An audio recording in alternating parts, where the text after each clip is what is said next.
It is wild card weekend in the NFL. Oh, we finally made it to the playoffs after 18 weeks. And yeah, now we're down to 14 teams remaining, duking it out to get to the Super Bowl. Welcome to the Pump Fake, everybody.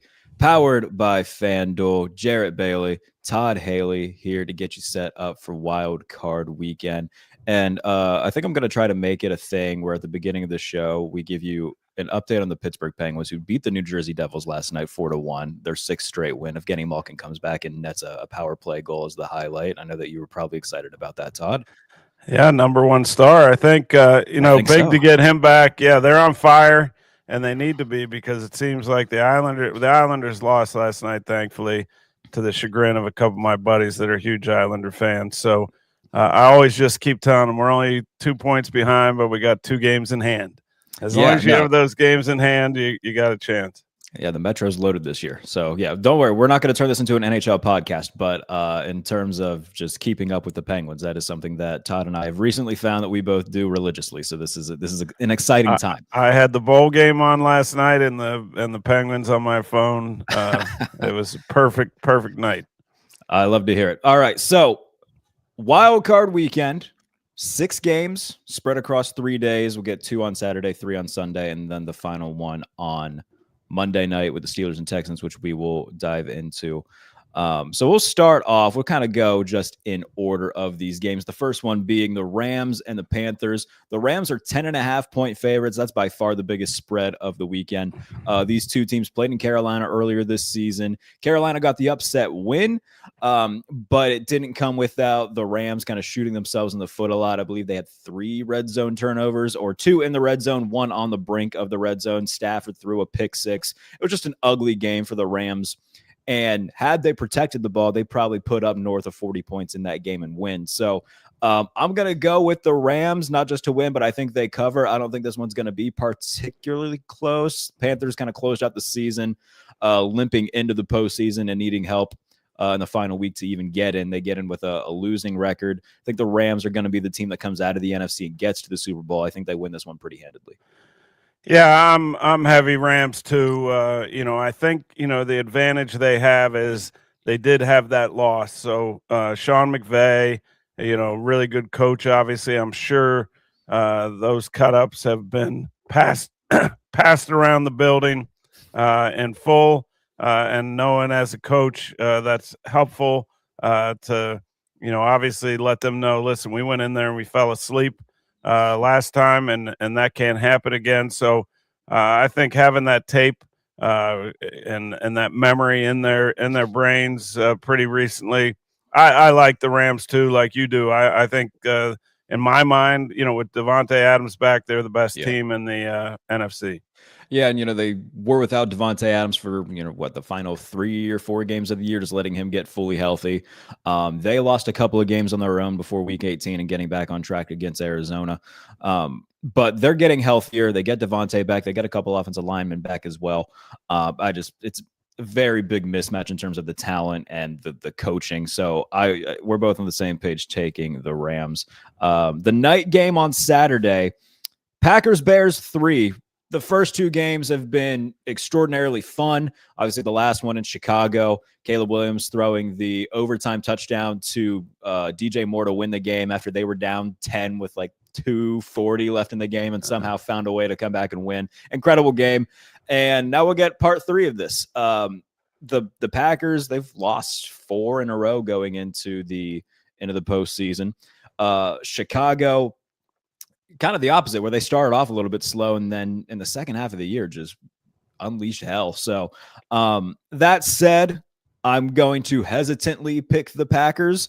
They were a team that I really liked coming into the season. Even without Micah Parsons, you just feel like eventually they got to, have a little bit more of a deep run. I know a couple years ago they won in Dallas as the 7 seed and almost beat San Francisco on the road to get to the NFC title game. Last year, they were 1 and done against Philadelphia. If they get a good Jordan Love game, I think they win. But if we, it's kind of the tale of 2 Jordan Loves sometimes, right? Where, sometimes we'll see the guy who showed up on Thanksgiving against Detroit, who throws, a million touchdowns and looks like the greatest thing we've ever seen. And then sometimes we see, him do his best Brett Favre impression where he's throwing it into quintuple coverage and saying, what the hell? We'll see who comes down with this thing. So I'm going to pick Green Bay. I really respect what the Bears have done this season, though. I think Ben Johnson's done an incredible job. Caleb Williams has proven himself as a top-notch quarterback, but I'm going to pick Green Bay. Yeah, this is a tough one. The odds makers have Green Bay favorite on the road. Yeah. Jordan's missed some time since he had the concussion. I expect him to be, feeling pretty good. But I think you're right. He's got to play at a high level. But the other factor, I think, is Josh Jacobs. Whether he's been beat up or what it is, he's kind of disappeared here the last month during this losing streak. They need to be able to run the football. I think the weather has a chance to be atrocious. I mean, they're talking 90% precipitation, rain, and snow. It's a turf field. Green Bay's, they know about all that. They got no issue with that. But when you do have a game like that, you got to be able to run the football a little bit, I think. I think the Bears will definitely be committed to it with Ben Johnson. So I think it'll be, who runs the ball the best, who stops the run, and then obviously who doesn't make mistakes. But, there's going to be some plays made downfield. This is Caleb, he talks a good game. I've played in rivalry games, big games, but the NFL playoffs are different. This is a whole nother level of intensity. So this will be his first shot at it. And as we know, quarterbacks make their legacy in the playoffs. So, a great opportunity for Caleb, but I hesitantly, like you, I think I would go Packers just because they've been there, done that a little bit, but this has a chance to be a pretty good game. Some speculation, I guess is the right word, conversation, between people in our field saying that, hey, if Green Bay loses this game, maybe they move on from Matt LaFleur. I believe his contract is coming up next year. And so they've been the 7th seed the last 3 years. Obviously, we already talked about it. They won a playoff game 2 years ago, one and done last year. What are your thoughts on that speculation? I hate to see what's happened, in eight openings right now. I mean, that's the most I can recall in a while. Baltimore Ravens. I mean, it's just, it's crazy. I mean, and Matt LaFleur has been a stabilizing factor since he took over for Mike McCarthy. It's hard to win in the NFL. I get it. The, 7 seed stuff and those type of things, but, consistently, they're in the mix. They've been trying to build this team. They acquired Micah Parsons. I sure wish he was playing. Yeah, you and I both. And it's unfortunate, but they still have a pretty good defense. So I don't buy into that. I think the Packers are one of the more stable organizations in the league. They're not going to be a team that gives up on Matt LaFleur, a young coach who obviously knows how to run his team.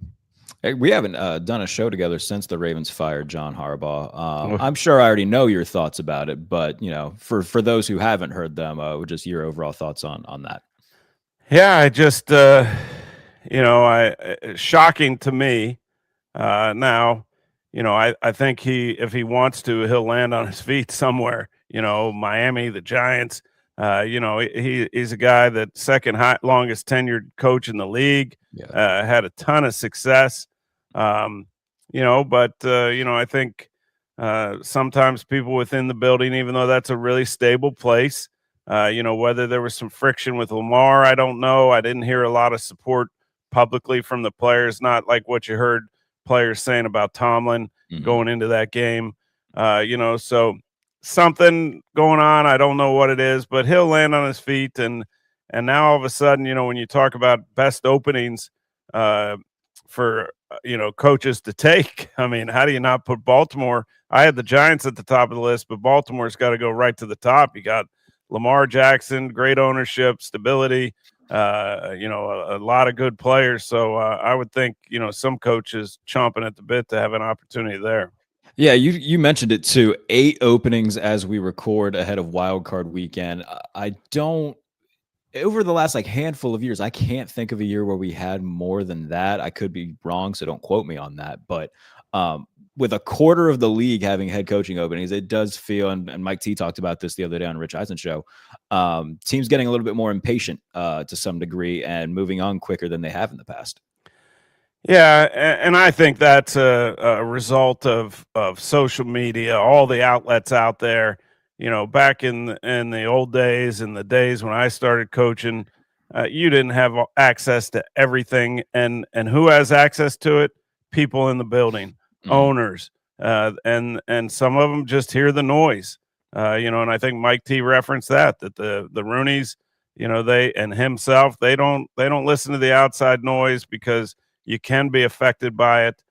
And I think the reason that it's gotten so aggressive right now with win or you're done is because of that. There's so many different places to read about how your coach isn't any good. This coach is really good. Your team, it's just it's a different world. It's not just picking up the newspaper anymore and reading an article. Yeah, I mean, obviously Harbaugh not the only guy to go. Kevin Stefanski also in the AFC North. Fired after 2 seasons, 8-26 over the last 2 seasons of the Browns. Stefanski, though, I think most teams around the NFL with openings who are looking at that and saying, all right, he was kind of handcuffed to a bad situation with horrible quarterback play, bad offenses. That's another guy I think he's going to land on his feet, whether that be as a head coach or I would like to know what you would do here, because there are plenty of offensive coordinator openings now where if I'm Kevin Stefanski and I'm looking at certain jobs that may not be the poster child for stability, if I could go call plays for Patrick Mahomes for a couple of years, or if I could go do the same thing for Jaden Daniels and just make myself look awesome and kind of be able to pick where I could go rather than just, hey, I guess I'll go to the Raiders or I'll go to the Giants. I think I would rather do the former than the latter. Yeah, and he's got 2 Coach of the Year awards under his belt, right, with an organization that was just awful for decades. His reputation, I think, is fully intact.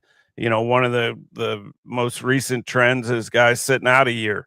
Experienced guys. Now he's not quite at that Mike McCarthy or a Bill Parcells, one of those guys that sits out a year, regroups and finds the best place. But we saw Mike Vrabel. What did he do? He went and just helped the Browns a little bit, to keep his feet in the mix, but and his mind. But I don't know. I think I'm with you, Jarrett. I think he will land on his feet one way or another, and his reputation is good enough that I think whether it's this year as a coordinator, this year sitting out, or next year as a head coach, he'll have opportunities.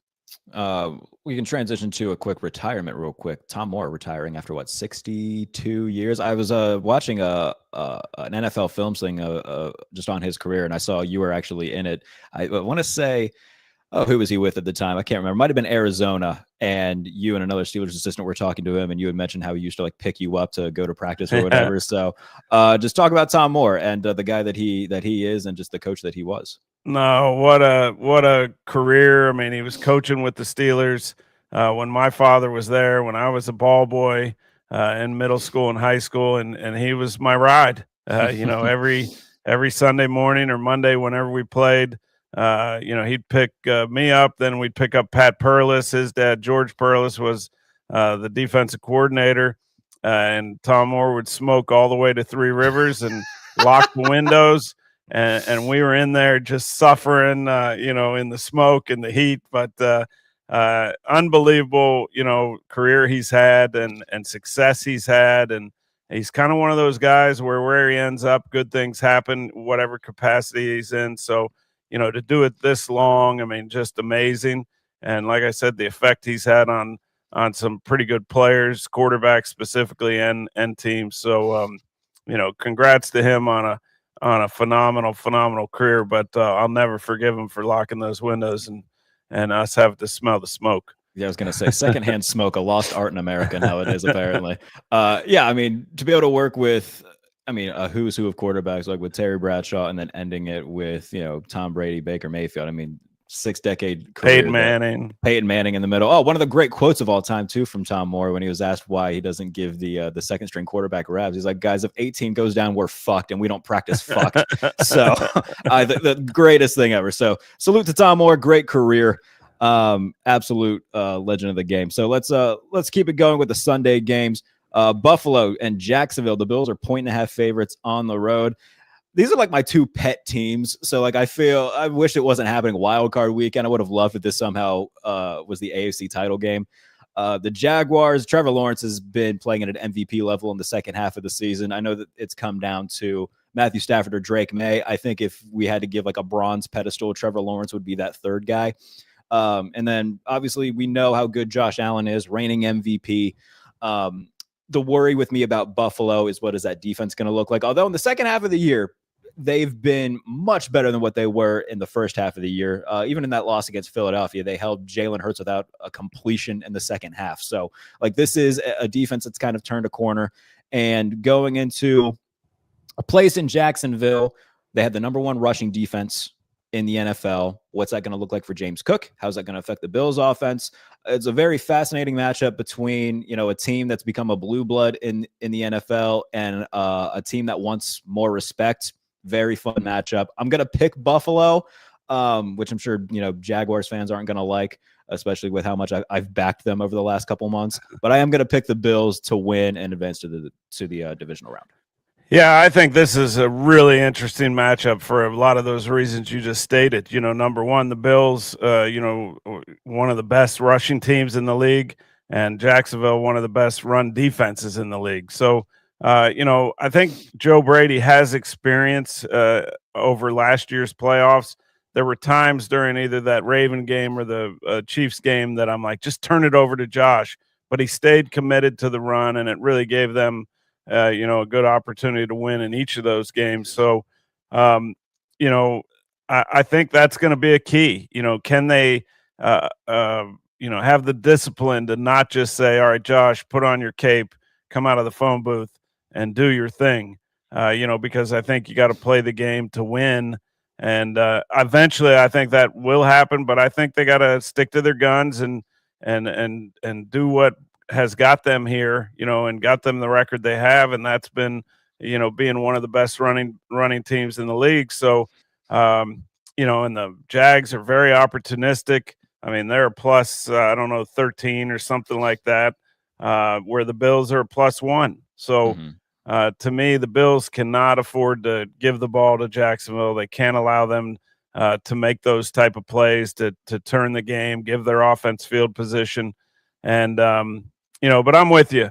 It was hard for me to jump on board with Jacksonville until I've seen Trevor play this last month and a half or so. And all of a sudden, I think everything's fallen into place. They can run the football. Parker Washington has been a really big addition, to their passing offense along with Strange. So, they're kind of a complete team, so to me, who runs it, who stops the run, and which of these quarterbacks plays the best probably will decide it. But again, I hate to agree with everything. I'm going Bills, also, but I think, this could be a potential shootout type of game. There's this narrative going on about Allen and the Bills right now saying, all right, there's no Lamar, there's no Burrow, there's no Mahomes in these playoffs. If you don't win now, when are you going to win it? It feels like there's a lot of pressure on Buffalo. I think more so than any team in the AFC. Do I necessarily agree that if they lose, then all of a sudden Allen is, we got to point and laugh and be like, oh, you're going to get it done? No. But I do think that there is a level of pressure on Buffalo, a team who has more playoff experience and more playoff wins than any other quarterback outside of Aaron Rodgers in this postseason. Where do you fall in that discussion? No, I agree. I mean, you hear that narrative. Now, the difference is, I don't think the overall expectations of the Bills are as high as they've been in the past. Last year, they were a foot and a half from going to the Super Bowl and having a chance to win. Who knows what would have happened? But, it's hard to win. The only thing I'd say is everybody's not sitting there saying the Bills, they're not the number one seed, so they have at least that pressure of expectations. But that doesn't change for Josh Allen. He's the one that I think will really be feeling it, and we'll see how he responds to it because, he is one of the best in the league. And, when the time comes, like I said, eventually in this game, he's going to have to put on that cape and do Josh Allen-like things. So, it's going to be a fun game to watch. Yeah, and if Buffalo wins this, they will go to Denver unless the Chargers beat the Patriots. In which case the Chargers will go to Denver, and then the Bills will go to the second highest remaining seed in the divisional round. If Jacksonville wins, they're the 3 seed, so anything could really happen from there in terms of their matchup. NFC wise, 49ers, Eagles. The Eagles are 4.5-point favorites, and I don't know why. I understand that the 49ers have some defensive injuries, but offensively, they have been on a tear to close out the season. Brock Purdy's played incredibly well. Christian McCaffrey's had a really nice season, and they found a way to do it. We talked about it plenty on this show. They've navigated through all these injuries and done so very well. Philadelphia, I understand they got the name value and whatnot, but all season long, all we talked about was, wow, this offense somehow hasn't gotten off the ground. Just for reference, the Washington Commanders, who were without Jaden Daniels and Terry McLaurin for most of the season, they averaged more yards per game than Philadelphia did. So, we haven't seen the Eagles really take off consistently this season. I'm picking San Francisco on the road. I think that they're just I trust Kyle Shanahan more. I trust this offense more than I trust the Eagles offense. I know that the 49ers have some defensive injuries and issues and whatnot, but the Eagles hasn't seemed to matter who they've played or what defense they've played. They haven't been able to consistently put together dominant offensive performances. So I'm going to take the 49ers to win on the road. Well, if last week didn't happen, the Niners versus the Seahawks, when they were unable to, they were scoring 40 points a game, they were on a real tear. Yeah. Everything looked great. Now all of a sudden Trent Williams is out of the lineup. Ricky Pearsall is out of the lineup again. And like you said, they had navigated all that. Here's my little bit of worry with the 49ers, Jarrett, is they remind me a little bit of Detroit last year. Overcame injuries, and that catches up to you eventually. We saw it catch up to the Lions in the playoffs last year where they just looked like they were done. And that is my worry with the 49ers. Are they at the end just, mentally, physically now? I assume Trent Williams is going to be back. He is such a difference maker for that offense in the run and the pass game.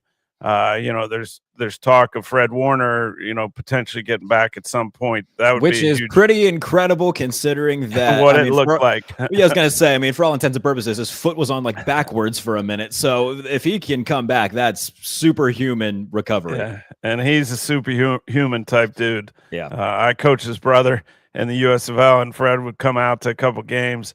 And I'd look at him and I go, man, can you just suit up, please? You can't physically look any better than he does, and he's a great player. But that's my only worry with the Niners. Now I have other worries with the Eagles. On paper, I think they're probably the most talented team, but as you said, they have not been able to find their identity on offense, and to have that Bills game and not complete a ball. I think they're reactive a little bit, maybe listening to some of the outside noise. One week we're going to throw it to A.J. Brown and Devontae Smith every play. The next week, we got to get Barkley going. They're just, now the run game has gotten going, and the defense, I think, is really good. It's at home. I would have to give the edge to the Eagles, in my opinion, for those reasons. But I would not be shocked at all if Kyle Shanahan has those guys ready and they beat them. Not for nothing, but it was revealed this past week that Eagles defensive back Cooper DeJean, who is 22 years of age, is dating WWE wrestler Nikki Bella, who is 42 years of age. So, put him in the Hall of Fame tomorrow. That's all I'll say about Cooper DeJean. I salute him. Absolutely, good job, Coop. Mommy issues. Something like that. Oh man, if you're listening and you don't know what Nikki Bella looks like, do yourself a favor and look it up once you're done listening, and you will also subscribe to the Cooper DeJean should be president of the United States. The Sunday night game, the Chargers traveling to New England to face the Patriots. New England 3.5-point favorites at home. The conversation around New England all year, it's all right. Yeah, they've won a bunch of games, but who have they beaten? The counterpoint to that is, they haven't beaten the best group of opponents, but they've beaten the hell out of those opponents. So, Drake May in the MVP conversation. Mike Vrabel's done a really good job with that team in year one. Just an absolute turnaround. With the Chargers, Justin Herbert's fantastic. They've had offensive line issues all year, though. I think they've had the most offensive line combinations in the NFL. 60 sacks given up. 60 sacks given up. I mean, Herbert's just constantly taking shot after shot. And, quietly, and, I'm not saying it's all his fault, Justin Herbert has yet to win a playoff game in his career.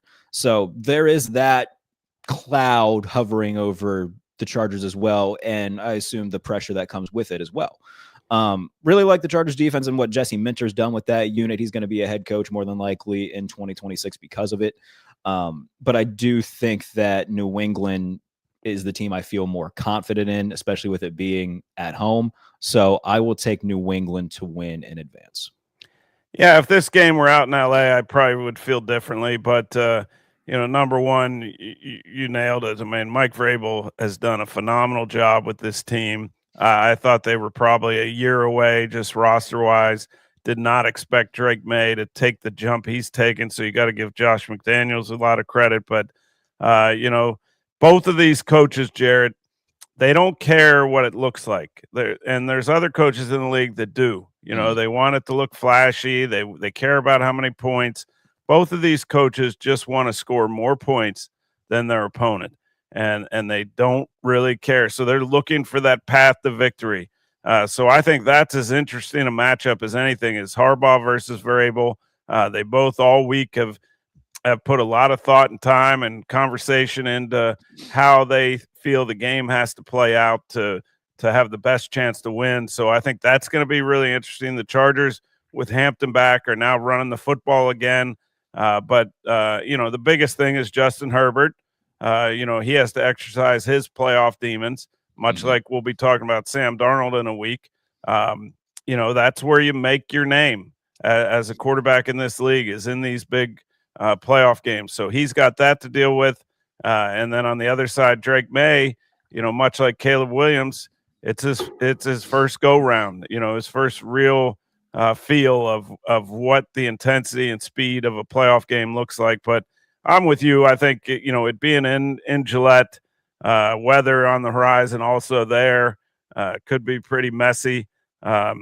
I just think the Patriots will figure out a way to win. But like I said, the two coaches are both playing the game the same way. So it could be one of those knockdown, drag out 13-10 games.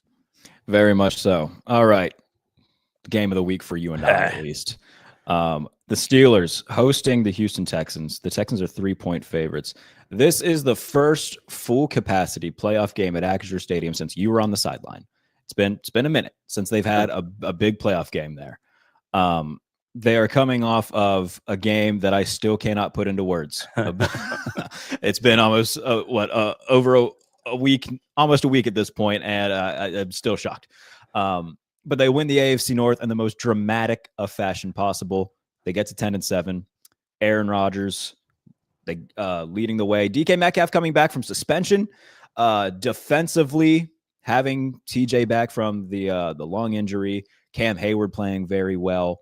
I talked about this on multiple other shows and radio spots, TV spots, whatever. But the Houston Texans are very much, and Pittsburgh Steelers are very similar, where I think the Texans are just like the steroided out version of the Steelers, where good quarterback and good receiver, but outside of those two things on offense, there's not any superstars.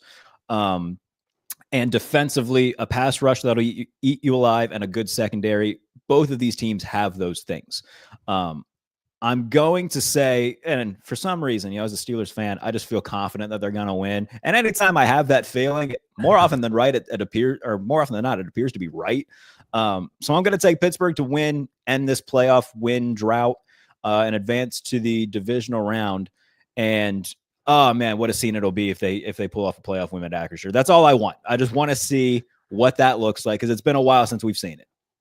Yeah, that win against the Ravens. There's so many videos out there of Steeler fans, in their living rooms going nuts. You said you had people texting you congratulations. What the hell? I don't have anything to do with it, but it was a big win. Now they got to get themselves right again and kind of put that one away, which I'm sure Mike Tomlin has done with the entire group. But you're right, this is a very even matchup just across the board. Running backs, kind of a wash. receivers, DK, Nico. I don't know. The Texans probably have a little more depth, but defensively, both good and both can do a lot of the similar things. But I agree with you. I think the Texans are really good and they're really fast. So, when we talked about this a couple weeks ago, who would you pick? Who would you want? You said the Texans. I kind of agreed, and I think I'd make sure that field is watered up. Anything to slow that defense down a little bit. If it's just slowed down a bit, I think it can kind of level the playing field. So I think this is a Steelers type of game. They love to be underdogs. That's when they seem to thrive. Mike Tomlin loves to point that out all week, which he did last week, I'm sure, with going into the Ravens game, which they were underdogs. This is kind of that type of game. We're at home. They rise up. Now, here's one of the keys to me, Jarrett, is we saw Freiermuth finally start to make some plays. When he makes plays at home, obviously you hear the Muth chants. There's a different energy that comes about. And it appeared to me Aaron Rodgers was so excited about his little shake move. He ran down the middle. He hasn't really been throwing it to him, whether it was Darnell Washington coming up, but now he's out. So I think if they can get with DK in the mix now, if they can get Freiermuth involved early, all he's done is make plays when he's got the opportunity. He just hadn't had many opportunities. So I think that's going to be a key in this game at home and Acrisure to just get that crowd at a frenzied level.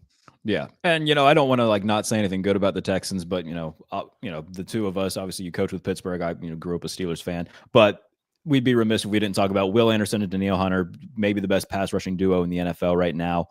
They've put that on display all year. I think in the Thursday night game against Buffalo, they sacked Josh Allen 8 times. So they can get to whatever quarterback is in front of them, and they will, obviously make that a very big goal to make Aaron Rodgers uncomfortable.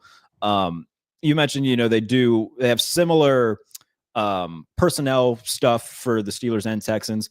A little bit different schemes, though. D'Amico's a little bit more of a quarters heavy guy. Steelers traditionally a little bit more cover 3, cover 1. So I'm intrigued to see what the defensive matchup looks like with D'Amico and then Mike T and Terrell Austin, and what Mike T specifically throws at CJ Stroud in the offense to try to get them off balance and maybe force a couple splash plays for Pittsburgh. Yeah, and I think that's advantage Steelers a little bit just because the Texans don't do a lot of disguise. They're good enough on the back end with Lassiter and Stingley. They're good enough up front. They don't have to trick you with a lot of smoke and mirrors, which Aaron is an expert, obviously, at. Yeah. But I do think at home, his ability to use cadence, as long as he changes it up, sometimes it's first sound, sometimes it's hard count, sometimes it's third count. He along with that field, hopefully, just slows those two edge guys up just enough to give them a chance to not just throw every ball sideways. The ball's got to be pushed down the field a little bit, but the Steelers also have to commit to the run with Gainwell and Warren, and John Uwe, even you throw him in the mix. All right. So before we go, I feel like it's rule of law that if you do any sort of NFL TV, radio, podcast around this time of year, you got to pick who's going to come out holding the damn trophy. So out of these 14 teams that are left, who's winning the Super Bowl? Why are you asking me that going into wild card weekend? Hey, I mean, hell, we do it. Hey, the Rams. I think the Rams are the best team, in my opinion, if they can stop the run a little bit. The Eagles are the wild card, and in the AFC, you got to give respect to Denver. But then, I'm going to go out on a major limb, and I'm going to say the Bills are going to win the Super Bowl. I've said it for the past 3 years, and maybe it's more hope than anything, but they've come so close so many times. I also have the Bills and Rams in the Super Bowl. That was my I shouldn't say it was Bills Packers in the preseason. By week 4, I was proven very wrong about the Rams because I thought that Stafford's back thing and the whole chamber that they had at practice. I was like, all right, anytime you're bringing chambers to a training camp, I'm a little bit scared, but they've done an incredible job this season. So I have the Rams coming out of the NFC. And again, it comes back to if not now, when for the Buffalo Bills. So I'm going to have them come out of the AFC. We saw that matchup last year where they went back and forth. Josh Allen had 6 total touchdowns and they lost. So that's pretty good proof that even if Allen plays at his best, that it may not be enough to beat the Rams.